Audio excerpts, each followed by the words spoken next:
let's start the discussion from the panel.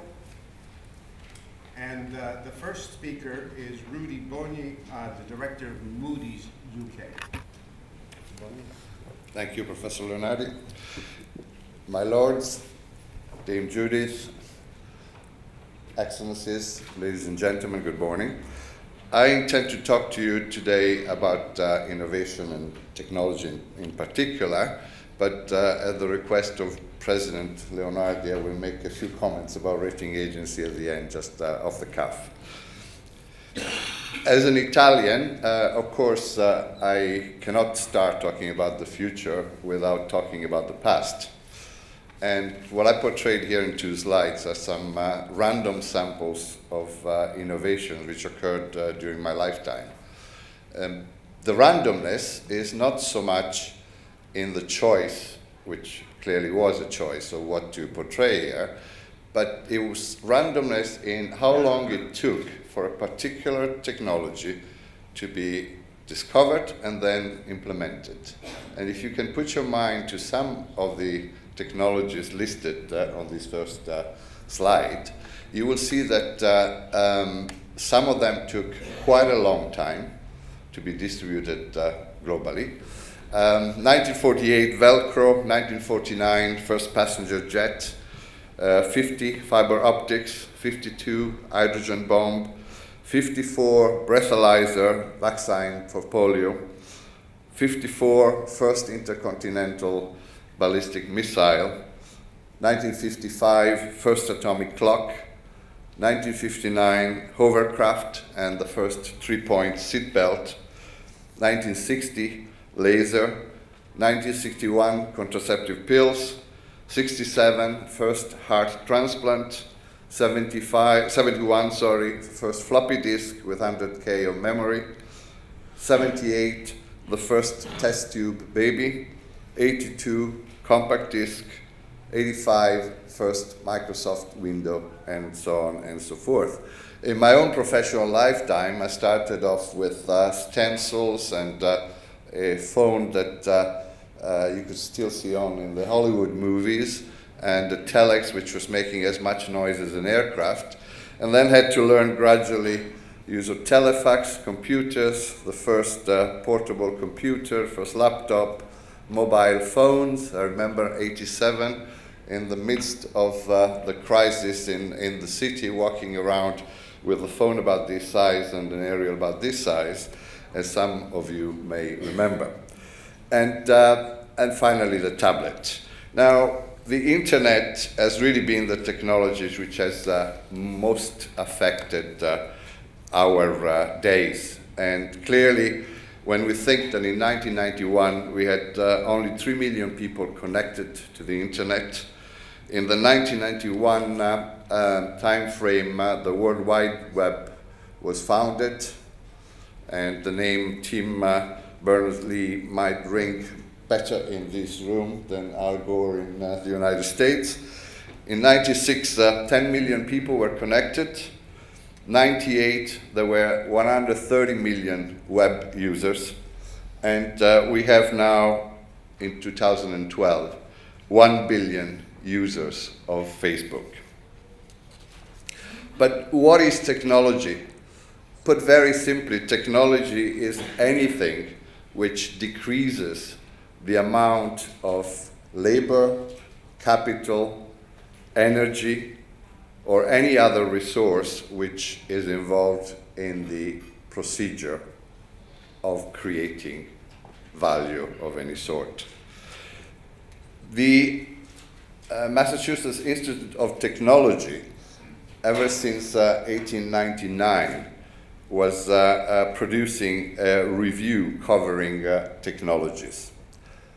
Today there is still an MIT review of technology which covers a number of fields, and they are computing, web, communications, energy, biomedicine, and business. These are the principal areas which they deem to be areas of application of technology. They do not single out 2 specific areas. One is social and lifestyle, which has clearly been changed out of recognition by the application of technology. And the other one is the area of the military, intelligence, and defense. I think it is important to remember that in 2009, President Obama made cybersecurity the principal area of vital interest for the United States. And in 2011, US defense policy was adopted to have a specific policy on cybersecurity. And Panetta just yesterday talked about cybersecurity threat being the most important threat to US and global national security and international security. There is a study by Basu, Fernand, and Shapiro regarding US productivity growth. That study shows that for the period 1990 to 1994, the true technology growth was about 1.2%. For the next 5 years, 95 to 1999, the true technology growth was 3.1%. But what is more important was that the overall productivity growth was only 2.5%, which means that all other types of productivity were in decline during that 5-year period, and technology alone was what drove productivity.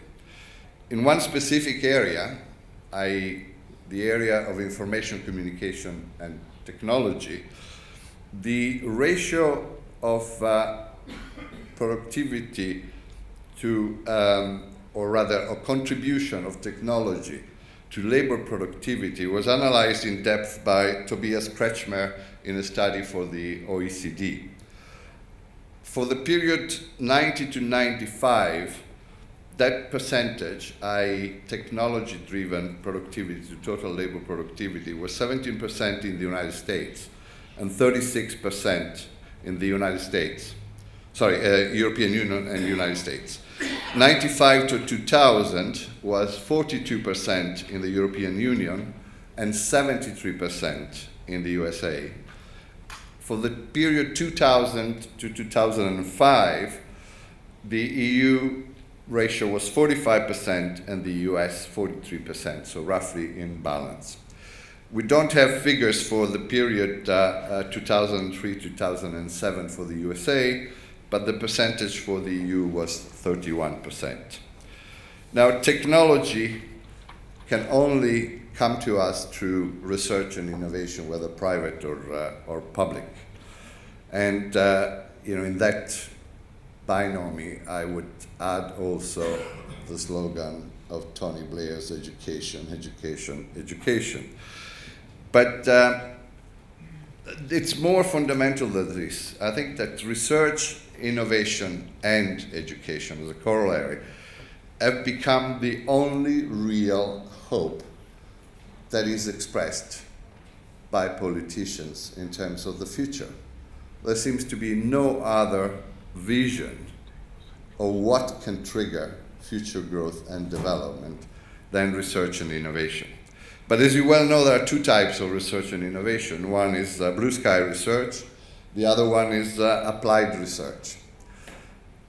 Unfortunately, a new trend has emerged called impact analysis, which most people in the academic circle, they either adapt to or hate. And as someone who in business has probably never thought of having breakfast without a business plan, I find it rather misguided attempt to introduce business practices to the academic world. Not that scientists who use public money should not justify themselves and should not feel accountable. I feel they do very much. And let me just read you a brief paragraph from Steven Strogatz, who is, I think, one of the world leaders in chaos theory and teaches at Cornell. And he's saying to the American public, "Thank you to the citizens of the United States for your trust and farsightedness. By supporting the American research enterprise through agencies like the National Science Foundation, your taxes give scientists the most precious gift we could hope for, the chance to follow our imagination wherever that may lead. I hope you take as much pleasure in our discoveries as we do. Now, blue sky research jumps, goes by leaps. Applied research is incremental. It is good, it is necessary, but it will not solve the problems of the next generations alone. And indeed, I feel that impact analysis is not so much about requiring accountability and sense of direction from scientists and researchers. It's more about somehow the timidity of governments to sell to voters the idea that research is vital to the future, while paying lip service to the fact that it will create the vision of the future.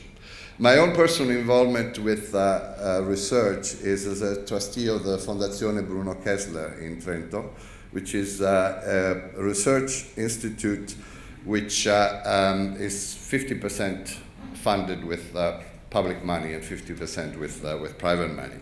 It covers areas such as information communication technology, materials and microsystems, theoretical nuclear physics, mathematics research, evaluation of public policies, and humanities.